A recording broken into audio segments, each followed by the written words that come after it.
Hey there guys, DMO73 here, bringing you another feature match for the week.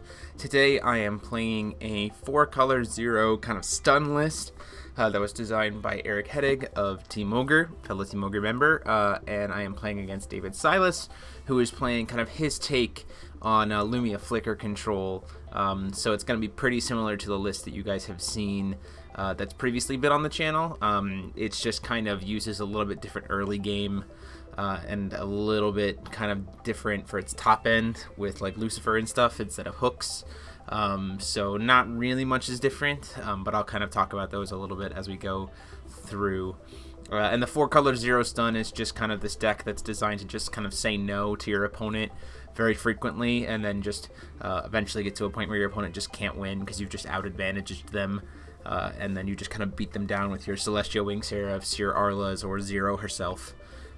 So I am going to be on the play, and we'll see how this goes. So I do run Regalia in this list because I need to run, I have the Ruler's Memoria, so the reason why I'm kind of mulliganing so aggressive there, even chipping away a Zero's Magic Light, is because I need to make sure I can get a Regalia. And I do thankfully see the Leviathan, tap for my first stone. It is a Black Silence, which is a little bit awkward for me, but I just passed the turn there. Calls for his first stone, hits that Awakened Magic Stone, the Earth, doesn't have a green source to play Atama, so unfortunately he has to pass. Draws to me, tap a Leviathan. David and I are pretty chill back and forth, so you're going to see us you're going to see me just kind of like tap, or you won't necessarily, like with my hand, or not necessarily acknowledge tapping the Leviathan, but I am tapping that every single upkeep. David and I just kind of play a little bit quicker because we're comfortable with each other. David hits a countdown stone that's green splash white, and decides to pass the turn there. Goes back to me. So not very eventful first couple turns for either of us, but we're both kind of more control-y lists, so that kind of makes sense. I hit a Ruler's Memoria. I'm trying to check and see what his stone count is here. I'm going to go ahead and attempt to play an Abdul. So this is where that stun kind of lockdown happens. If that gets to survive, then his Tamas and things like that aren't as effective. He's going to flash in that Melfi. It won't get an effect, but he still now has kind of ramped to kind of match me in a sense, which is good for him. Taps for a stone. See, we're both having pretty full hands here. He goes ahead and produces green to play Tama. He won't trigger the... Because of Abdul, he doesn't get to trigger the draw, which is pretty nice. And he passes the turn and flickers his hook. So in my upkeep, I'm going to attempt to use the one white that I have with Zero to try to pump up Abdul, and he's going to go ahead and use Crimson Ray. Yes, I lose my Abdul here, but it's during my upkeep, so I'm not terribly concerned. And I did technically stop a Tama draw with it, so that's already kind of put in some usefulness. And then I just get to untap. So now I've already kind of used up half of David's resources for the turn, and I get to just untap and just kind of sit, which is pretty nice. Unfortunately, I don't really have any other Resonators in my hand. I have lots of cancel spells, lots of removal options, and another Leviathan to be able to pitch for some extra stuff. So during the upkeep, he's going to try to search for a Resonator. I'm going to cancel that because I still have another cancel spell in hand and cancel will up, and I don't want him to get a search, especially if his hand's kind of dead. Trying to minimize his options here. Swings in for 2. I'm going to go ahead and accept that 2 damage, which is fine. He's going to get to flicker that Tama now, which is a little unfortunate because now he just gets to draw. He plays Lumia, which from Vingulf 3, which is fantastic for him because now he's essentially getting to draw 3 cards. They'll go underneath the Lumia. That's how he'll kind of indicate them, and he can look at them at any time, and those can now all be cast as if they were in his hand. The Lumia is a fantastic spell. I mean, especially in a control like this, getting to just play a 2-drop that's a body, a 4/7, and then immediately draw 3 cards is fantastic. He's going to try to use one of those cards in his there before his upkeep to try to protect the Lumia by casting Wind Secluded, and I'm going to go ahead and cancel it. And then he flickers the Melfi. So going back to my turn here.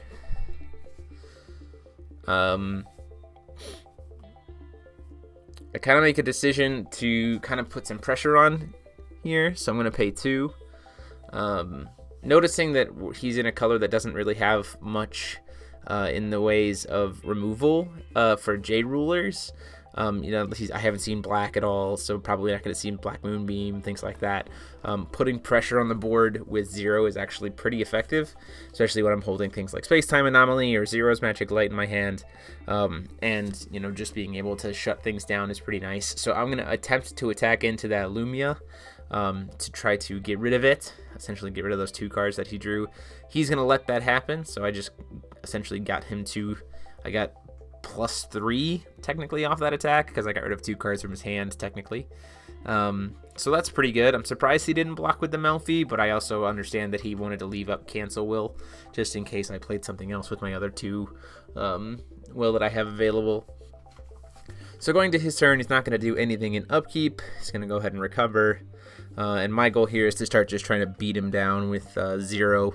Or maybe tap for stone, but if I can put pressure on him, especially if all he has is smaller creatures, then 0 could potentially just win the game at this point.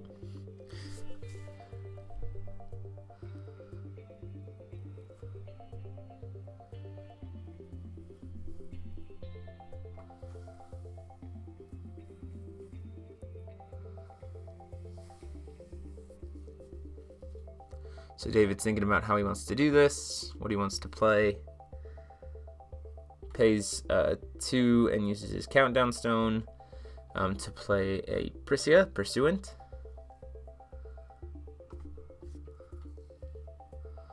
And we're gonna move into combat here in a second, but let's just explain. He and I completely just blanked on the fact that Lumia, that Zero's gonna steal his swiftness. So you're gonna see us go through the combat tricks and start to kind of play cards here, and then both of us are going to catch the fact that we can't do that because Priscia doesn't have swiftness because of 0, and so we'll take a step back. That was purely just a misplay on both of our sides. We just completely forgot that this is happening. So like you'll see me like I'm gonna play the Zero's Magic Light, he's gonna cancel it and everything else, and then I'm gonna be like, oh wait, neither of us can do that.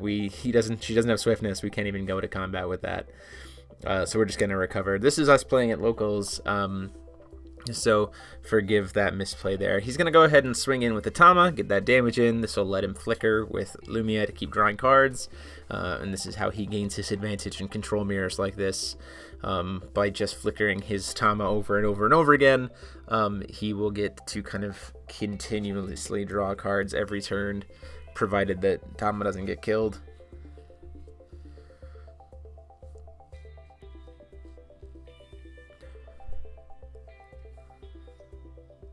So he goes to flicker his Tama. I'm going to go ahead and let that happen. I'm okay with it. And then during the upkeep here, I think I'm going to try to cast, Space-Time Anomaly, I believe. I think I cast it on the Priscia. Yeah, I want to get that out of the way. He could cancel it here, but it would pretty much tap him out for the turn, and then I get to recover, which is not what he wants. So I take the 5 from the Priscia dying, but now she's completely out of the way, and I get to draw a card there, so there's my kind of recurrence, in a sense. I'll play a bow, which is nice for me, because now I can start killing bigger creatures without having to spend too much, especially since I only have 1 blue source from the 1 Ruler's Memoria. I'm going to attempt to swing in again, this time hitting for 13, because I tapped during the upkeep. Again, that's when I say, like, he and I are pretty comfortable, so I just, told him I'm tapping it. He's fine.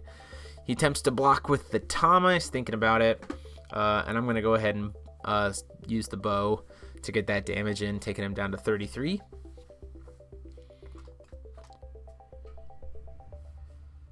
And then I'm going to just leave my stones up at that, so I'll pass the turn. So the reason why I kind of made the decision to put in 0 now, early, is he has Lumia, right? So if he's running Nyarlathotep, being able to flip and have swiftness and imperishable and lifelink right off the bat is pretty serious. So if I flip early and he just can't answer it, then I've effectively shut down his Lumia. I'm not sure if he's going to be able to, if he's playing a deck that even flips Lumia. I'm not sure at this point, but I'd rather... things like Tama, things like Priscia, they're not putting in a lot of pressure on me as long as 0 is flipped.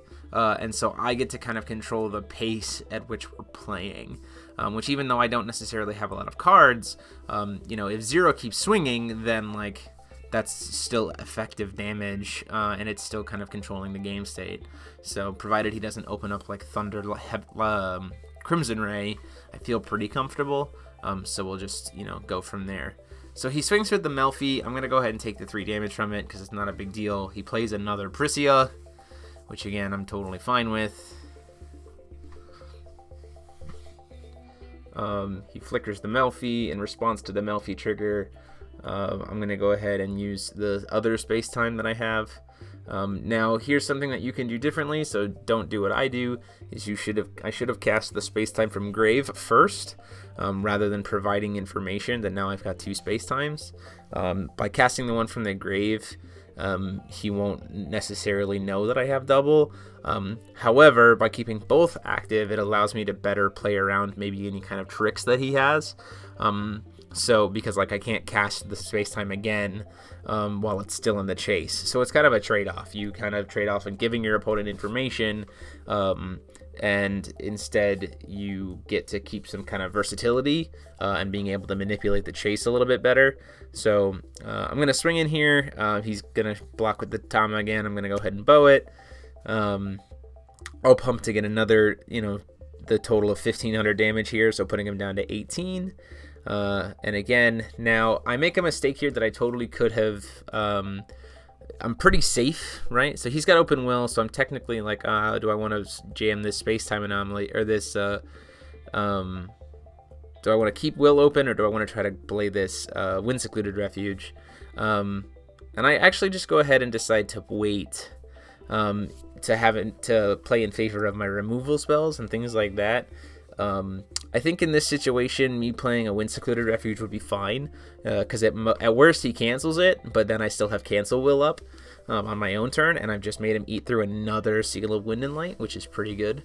You know, or even if he's playing like a Wall of Wind or something like that, I have a Leviton in my hand I could pitch to produce that will, and kind of really manipulate it, and then having that Wind of I think if that Seal of Wind and Light, or sorry, Wind Secluded Refuge resolves, I pretty much just win the game, because I don't think he has a way to deal with Zero at that point, especially if his top end is Flyers, because then, you know, they lose all their flying, and I play an Apollo, so I could just fly over and finish the game off. So I'm going to draw. During the draw phase of my turn, or before draw my turn, I'm going to go ahead and cast that Space-Time Anomaly, and then I'll recover. Or so I guess after the draw. So I have that another space-time anomaly in my hand. So I'm trying to do this to get the Melfi out of the way, in a sense, put some pressure on the Melfi so that if I swing in, he's not going to be able to like protect it. So I'm going to swing in for 7, or sorry, swing in for the 11 damage.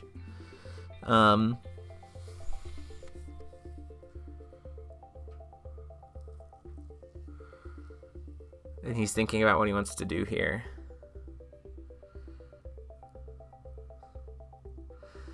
He pays 2 and casts a Lightning Helix. Sorry, no, Crimson Ray.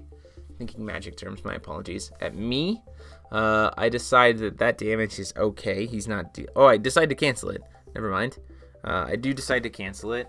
And then in response to that, he's going to go ahead and play Seal of Wind and Light to cancel my cancel. So he will gain 600, which puts him up to 24. I take 600, and then Zero will get to push through for the damage there and put him to 11. So now I have him at a point where one swing from Melfi is just lethal. And again, I have Space-Time Anomaly in hand here, so I probably should still just go ahead and kill that Melfi.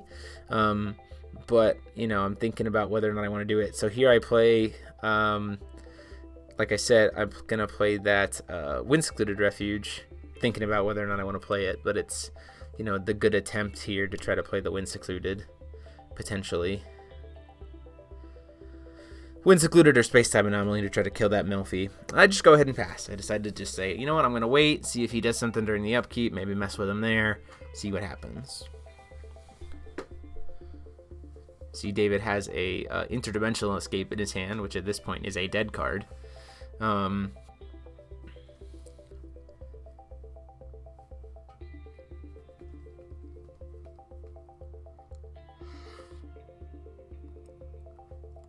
Taps for a stone, so technically he's way ahead of me on will at this point.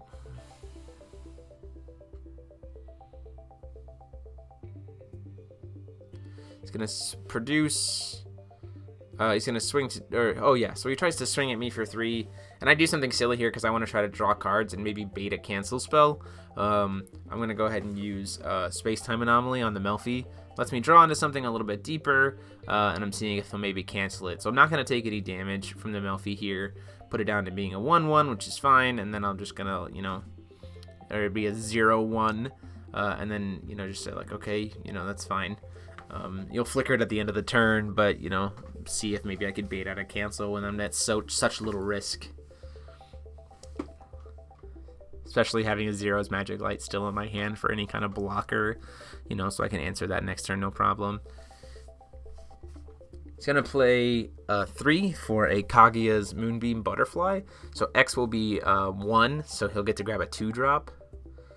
I can't cancel it or anything else like that, so he's free to just kind of grab anything he can think of.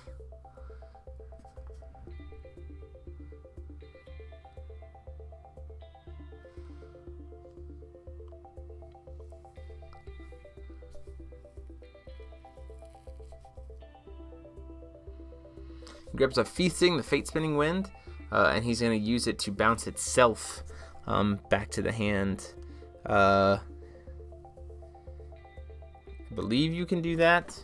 I'm trying to remember what that works.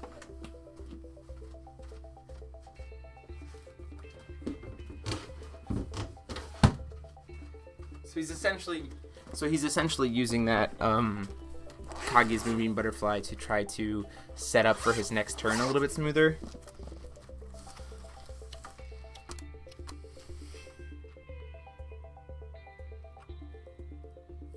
So the question here is, looking at Feasting's wording, is whether or not he could actually have bounced himself. It does say target another resonator you control, so I don't think it necessarily would have worked to bring itself back to a hand. But you guys are more than welcome to correct me, and we'll see how that works. It really technically doesn't matter that much, because he has, he could have just bounced the Melfi back to his hand, but he's essentially using it this way so that he can flash in the Feasting after, trying to, use the Melfi to flash in the Feasting, bounce the Melfi back to his hand, recast the Melfi, and prevent the damage from 0. And kind of do this, loop, especially since he has the Seal of Wind and Light, or the Interdimensional Vessel Apollo. He's trying to just kind of protect himself for a little bit. And then he'll just recast the Melfi and prevent all damage from 0. Now, if I had a cancel spell here, this would be fine, because I could just cancel, or even if I just had an Abdul. And I do have an Abdul here, so if I had played the Abdul first, I actually would have just won the game here. But again, he could have just played it in response or done kind of whatever he needed to do. But I'm not really at risk. I know that I'm necessarily lower on life than I used to be. But again, I still feel kind of in control, and if he gets too aggressive here, then 0 just gets to poke in.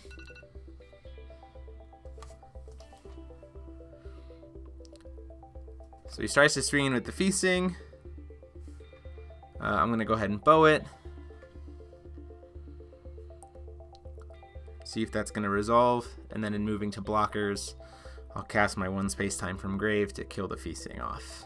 Now, he could have protected that with the Interdimensional Vessel Apollo and been able to do his Melfi swings again, but he decides not to at that point.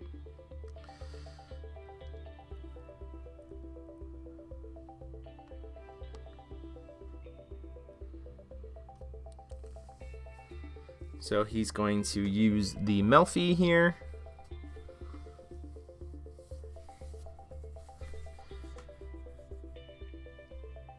And then 3 others to play an Arla, which doesn't have flying but can still kill stuff with flying, and that's actually where you're going to see my biggest misplay possible here this next turn. So I guess it technically doesn't matter, seeing that he has a Seal of Wind and Light in his hand. But I'm going to draw for turn, I'm going to do my taps with my 2 Levitins, so I'm at a point where I can clearly just get the win. You know, I just have to fly over him, and I have a vessel. I have an Apollo in my hand as well. And I even read Arla, and I completely missed the 3rd effect here. So what I do is I should have played the Wind Secluded Refuge first, but instead I just play the Apollo, which is really stupid. And then I'm like, well, you know, I actually even have a Zero's Magic Light in hand, so I don't even need to worry about it. I could have just swung, but I'm like, oh, I'm going to be flashy. And then he pays the 4 or the 3 and just kills my 0 because I didn't play Wind Secluded Refuge or anything else like that. So I actually could have baited this out either way. If I had played Wind Secluded Refuge first, and then the Apollo, and he cancels it, then I just swing in Zero's Magic Light and push through for the lethal. Or if I had played the Wind Secluded Refuge and then he lets that stick, then I just play the Apollo, and then I swing in over his face and I'm just free to go. So thankfully I had a Levitin so I could sacrifice for Imperishable, but I did essentially just cost myself lethal that turn. And what's gonna happen, you know, so now it's a question of if I can recover from that stumble, which is going to be much trickier. I also could have played one of my Tsukiyomi Nobles here, so like I had so many options. If I played Tsukiyomi Noble and that stuck, then I could play Apollo, and he wouldn't be able to activate his Arla, so I would just be able to swing in over his head. You know, all of these things were options, and I didn't do either of them, or any of them. So use this as a learning tool, as it were. So I still am able to steal flying and things like that now with 0 on this side. David's going to go ahead and call his 10th stone. The problem is he gets to now start building pressure back on me, and 0 is in a predicament. You know, 0 is in a position where that's going to be much trickier. So he plays a second.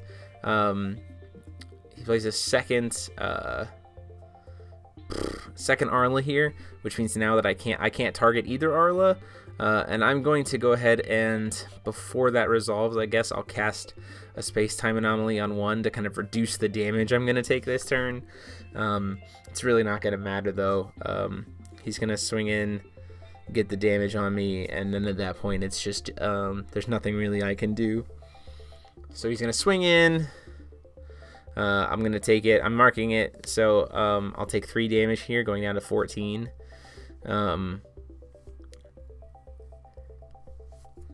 And then he'll just flicker the Arla, and so now it's back to being perfectly safe, and so he can kill me twice. So the other thing that I could do here, if I wanted to be smart, is but I can't target them, so it doesn't matter. If they weren't 2 of them, I could try to steal their flying, and I have my taps from there. So I still have that Wind Secluded Refuge in my hand, but the problem is he has more than enough will to be able to cast both Arlas to kill me. If I had a fourth white source at this point, I could still play Tsukiyomi Noble Judgment to just kill him. But again, I don't. So I play the Celestial Wing Seraph, knowing full well he probably has a counter, but it's my only option at this point. He plays the counterspell, and I just scoop the game. So me foolishly executing that move totally just hands David game 1, and we move on to game 2. So I'm going to be taking the play again. I felt pretty secure with taking the play game 1 again, except I just misplayed right there at the end to hand him the game. And so we'll see how things go this time.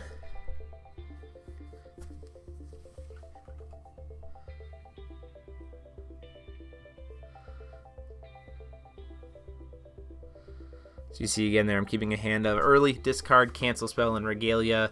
I see another Regalia, so I can get really aggressive really quickly, and we'll see how this goes.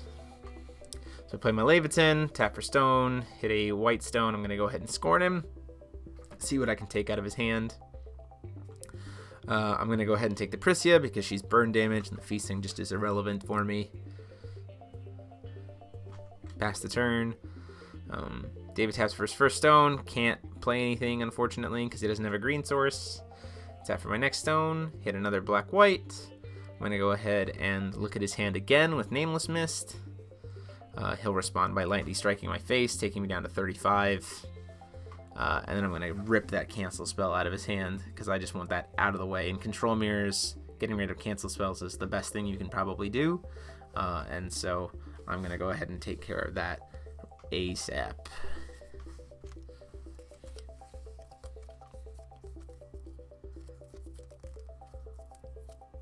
Tapping for stone. Green white. He's finally got that green source now. But I did manage to get the cancel spell out of my way now. He's got that moonbeam butterfly. He just goes ahead and just passes. He's trying to kind of see what happens here, see what is going to be the most influential, and I'm just going to go ahead and pass as well. Unfortunately, I didn't see a green source either, so I'm just sitting on black white, and which is really bad because I have a space-time anomaly in my hand at this point and can't even cast it. So he flashes into Melfi at the end of the turn. Can't do anything about it. Taps for the stone, hits a countdown stone. Pays green to play the Tama, which lets him draw a card. And then he'll get to flicker that Melfi. So he's using the Melfi here for the 1-drop, just essentially for free will, for free cards. Tap for the Leviathan during the upkeep. Tap for stone. I'm not making the same mistake I did last time. I want to try to get more will, and especially since I know that David can't put a lot of pressure on me early game or really deal with 0. I don't really have to flip fast. I can play the patience game and just make a solid closeout and then finish off the game that way. So he's going to attempt in his upkeep to do Faria's summon. I say, that's fine. You haven't cantripped with, you're not torrenting with it yet. I'm okay with you getting a free creature. I have a cancel spell in my hand, so at worst, if you tap out to flash something in, then I can just cancel it right away.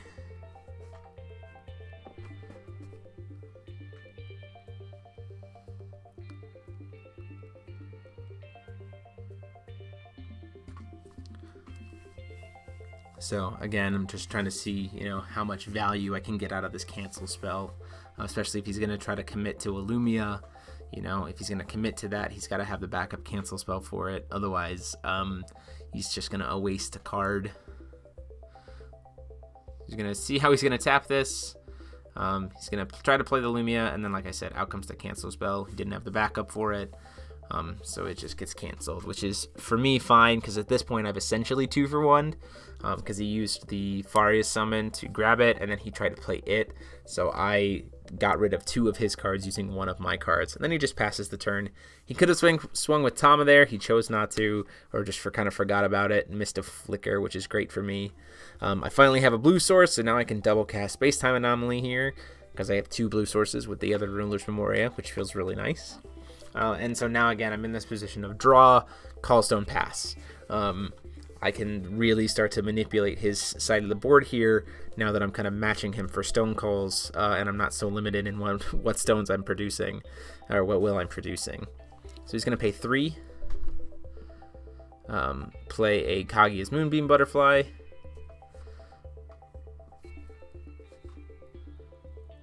Probably going to grab a Lumia here. He wants to draw those cards. Lumia's going to come out. And I think in response to Lumia's trigger, I do something here. But I'm actually seeing how many cards I can get. Again, trying to get the maximum value here. So I'll let him resolve Lumia. So those 3 cards get pulled. Technically, I still do it in response, and Lumia should still RFG 3 cards. But I think Lumia might be a Yume. So if I let him pull these 3 cards and then kill her, I'm again getting more value out of it that way.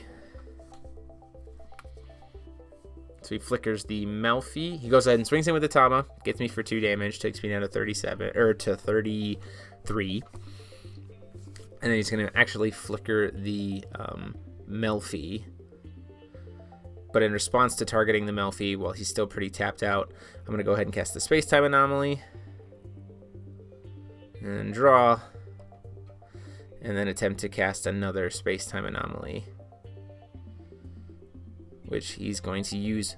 Unfortunately, he hit 2 of his 3 cancel spells off the Lumia, so he gets to cancel there, and then Melfi gets flickered. Still, fine for me. I did make him use some cards on his turn, so I can go into my turn and feel a little bit more comfortable. I'm going to go ahead and look at his hand with the Nameless Mist. he goes ahead and just lets me see them. Lightning Strike, Crimson Ray, and Lumia's Judgment. Now, he could have just as easily cast some of those spells and just made me pick it, but he doesn't really want to just waste all those burn spells right now. He only has enough to cast one of them, and so he doesn't want me to like rip the other one out of his hands too and leave him with just a Lumia's Judgment. He wants some kind of ability to play around a little bit better, which makes sense. You know, I'm going to go ahead, knowing that he probably doesn't have he might have a cancel spell in his hand because of the Lumia, so I'm debating what I want to do here, because he technically still has 2 will available, 3 will available with Lumia's Energize.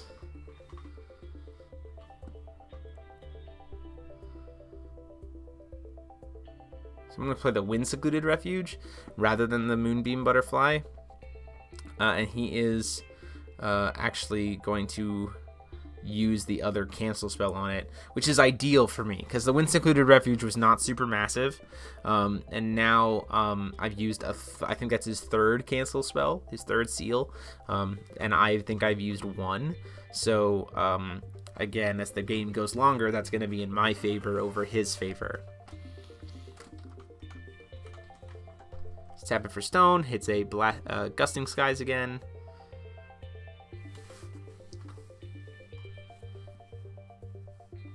Pays 1, plays another Tama. I say that's fine, I'm not really worried about it.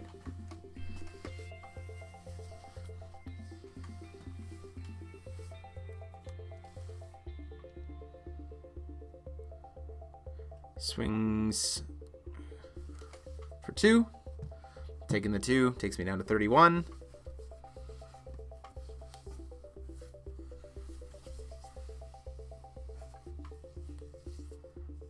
And passes the turn to me.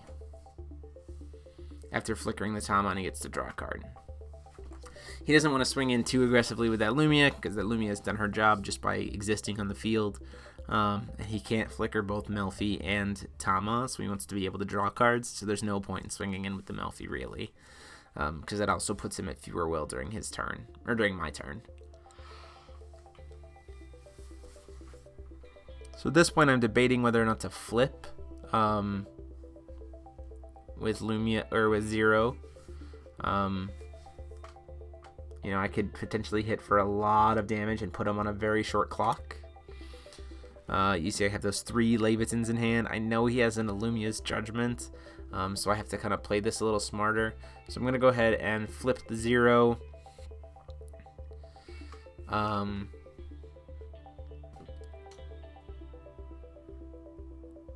Deciding whether or not I want to, you know, try to use the seal, how much will I essentially want to use to make this swing happen. Because I've got the Space-Time Anomaly, I've got Zero's Magic Light, I've got all this other stuff. So I'm going to go swing in the air for a bunch of damage. He's going to then flash in Melfi.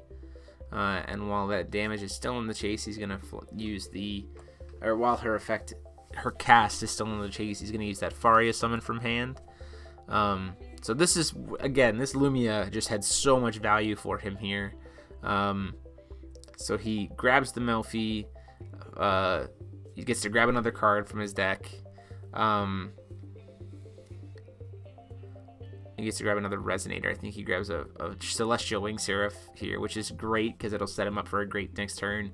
And then he, you know, gets to have open will for a cancel spell if he wants, flashes in the Melfi, and then gets to prevent all my damage. So what I'm seeing here is like, oh, well, he doesn't have very many cards in hand. He probably doesn't have a cancel spell at this point. I'm going to try to use this Kage's Moonbeam Butterfly, and I'm going to try to preemptively stop the Arla from being a problem. So I'm going to play this Tsukiyomi Noble, which again now means that he can't activate any of his activate abilities of any of his Resonators. So those Tamas can't pop me for damage. The Melfis can't tap for will. If he's got an Arla, it can't tap to pop my my additions or my Regalia or my Zero when she's flying. And it also serves the purpose of now I have a Resonator to be able to bounce to get the Apollo off the board if I need to from Arla.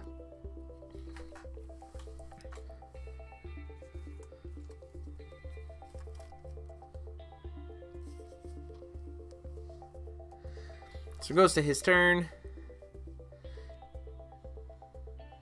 He decides he needs to get rid of those Regalia. So he plays that Lumia's Judgment that we were expecting, that we knew he had. It does just get rid of my Regalia, but it's not a big deal, especially since I have another Leviathan in my hand.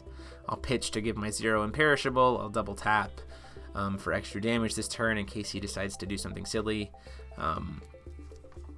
So lots of options here, but I do put him down to he has to tap out, and if he wants to play that Celestial Wing Seraph at this point, which is very nice.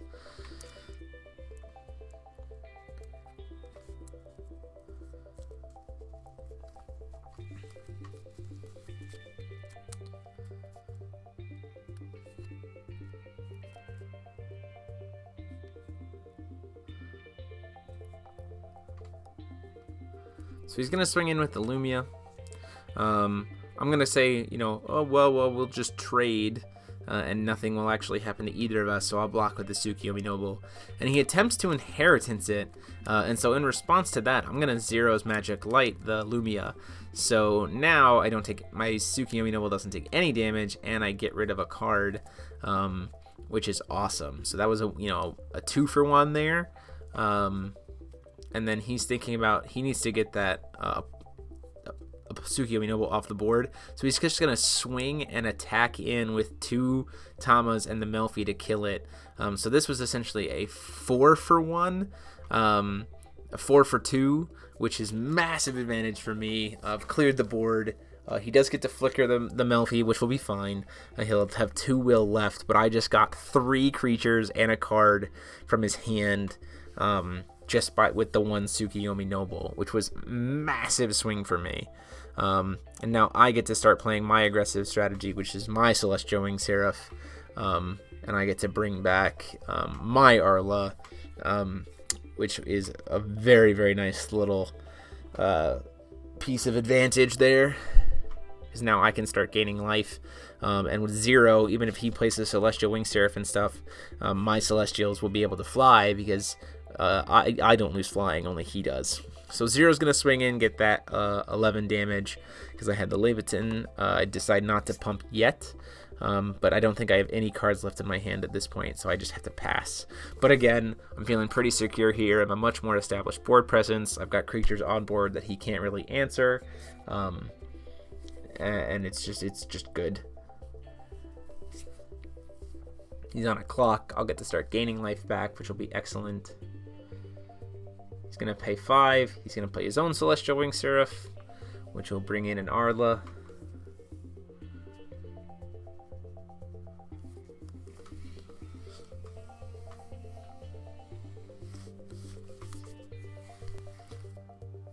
He'll flicker a Melfi. So I have the tapped Leviathan. Again, this is where that smoothness comes in. I'm going to pay 2 to attempt to play a Wind-Secluded Refuge. He's going to say that's fine. It's going to resolve. I draw into a Space-Time Anomaly, which is just super awesome because it's free removal. Or it's not free, but it's draw power plus removal. I'll swing in with the Celestial Ring Seraph, who will trigger and give me 600 life, so I'm up to 42. He doesn't have a flyer at this point because of 0. And so that's going to get to resolve, and he'll go down to 19.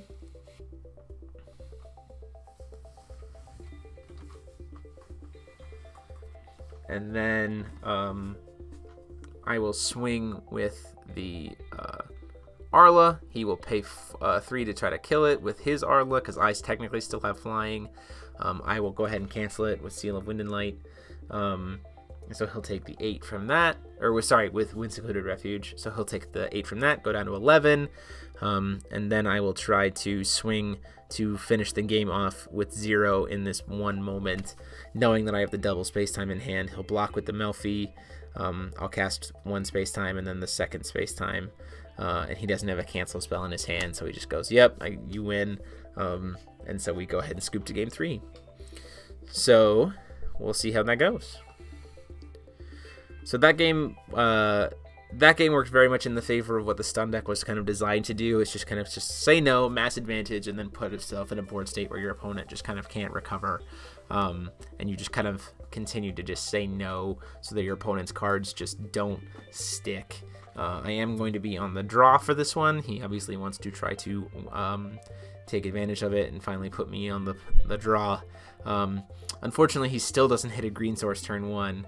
I get a bow, which is nice, hit my Ruler's Memoria, which is exactly what I want to see in this early game. And then I'll go ahead and Nameless Mist him. He's going to go ahead and play the Lightning Strike, just like he did in the last game, take me down to 35.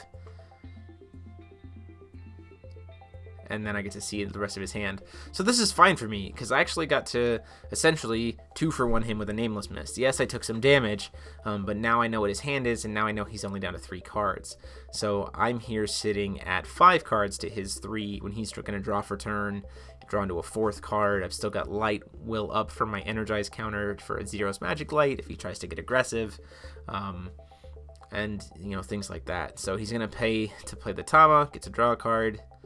Go to me, tap for stone. It's kind of a really risky move here for him to do that here, with him capping at, not having a cancel spell, because something like this could happen where Abdul gets to come in, and so my stun lockdown kind of starts. I just passed the turn there though, so he draws for turn, recovers, hits a Heat Ray, plays a 0, tries to kill it. A Prisia to try to kill my Abdul. I have the Energize for Zero's Magic Light, which is why I really love Zero, especially if you're on the draw. Zero's Magic Light being a 1-drop answer to any kind of creature that swings is really nice. Goes to my turn. I swing in for 6. He's going to be fine with that. I get to use a Scorn of Dark Alice, start ripping his hand apart a little bit more. I'm going to get that Arla out of the way now, because I have so many answers to a Prisia. The cancel spell I can't hit it, and the Faria's summon just eats his clock at this point, so I'm not terribly concerned. Plays the Apollo. So again, I have perfect information of his hand at this point. He has no reason to swing in with the Tama. He can for damage, but then it just leaves the Tama wide open next turn for an attack. He's going to go ahead and play the Faria's summon. He will get to recover there one of his stones because he played the Apollo. He's going to grab a Prisia, I think, here. Because, again, he's just trying to push damage just like I am. He's going to grab the Prisia, play the Prisia. He's going to... thinking about whether or not he wants to swing in. I could just steal the Swiftness with 0, which would be fine. But it's actually better for me to have him just waste resources on his turn so I can just start getting raw damage in. Because taking a Thunder, from a creature and getting it out of the way and then hitting him for 6 the following turn is I just start getting ahead at that point. So he'll swing with the Tamatu, and I'll space time that, and I'll get to draw a card. So now he's tapped out. He's got a completely empty board. I just get to start kind of wailing on him here with the Abdul. Pardon me for kind of moving a little bit fast. We were playing in time in a tournament, so I was trying to make sure to finish the match before we got to turns. We would have finished the match anyway, but wanted to make sure we got all the footage here for you guys and finish the round on time. So he taps for a stone, hits another Awakened Stone the Earth. He's got 5. I'm like, oh, you could play Celestial. It's like just kind of a joke. He and I just kind of joshing back and forth. Definitely don't play a 5-drop that has an enter effect when your opponent has Abdul. That's not smart. Plays another Prisia, the Prisia that he still had in his hand. And then just decides to pass the turn. During the upkeep, again, I'm going to go ahead and take the 500 damage, to Space-Time Anomaly him. I actually draw into another Space-Time Anomaly, so I've got access to potentially 3 at this point, which is great. Swinging for 6, put him down again, so now I'm 300 up. It's this kind of slow grind to put him into a position where he can't win, especially knowing that I have Celestial Wing Seraphs and stuff that will activate and he won't, so I can gain life later. Pays 2, plays a Wind Secluded Refuge, gets to draw a card. I can't answer it. I don't have any. It's not worth my cancel spell if I had one at this point.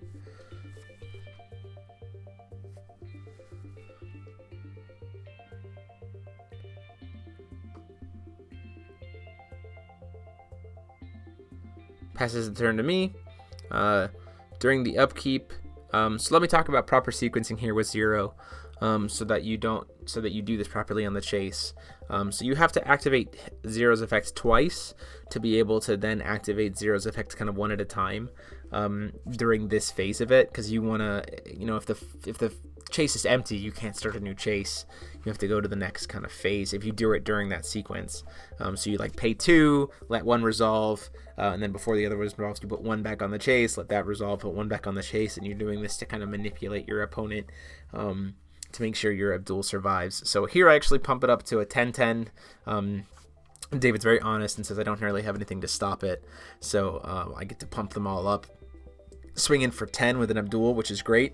And then I just pass the turn. I have no need to cast anything. Abdul is putting in enough work just by himself. He flashes in a Feasting so he can have a blocker. Taps for a stone, gets a countdown stone, plays another Wind Secluded Refuge, draws a card. And then he's going to go ahead and try to swing into my Abdul.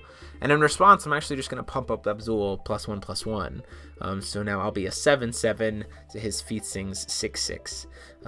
This is what I mean by just kind of taking your opponent's advantage and using it against them. With the stun, you just say no a lot for as cheaply as possible. And so now he has to use the Apollo to bounce the Feasting back to his hand, which is fine. The pumps... setting up the chase here, and then he says again you can just go, so Abdul's back up to being a 10-10. So I'm gonna swing in, leaving up all my stones. I don't even tap for stone here because I want the best situation possible. I'm gonna go ahead and use Seal of Wind and Light to cancel the cast of a Feasting to serve as a blocker.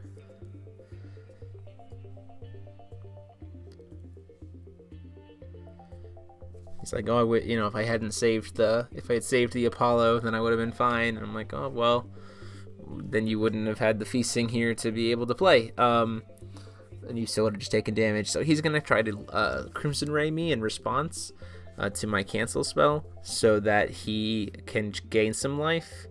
And then after everything resolves, and when we move into blockers, I'll just pump up Abdul +2/+2 to make him a 1200, and kill him that way.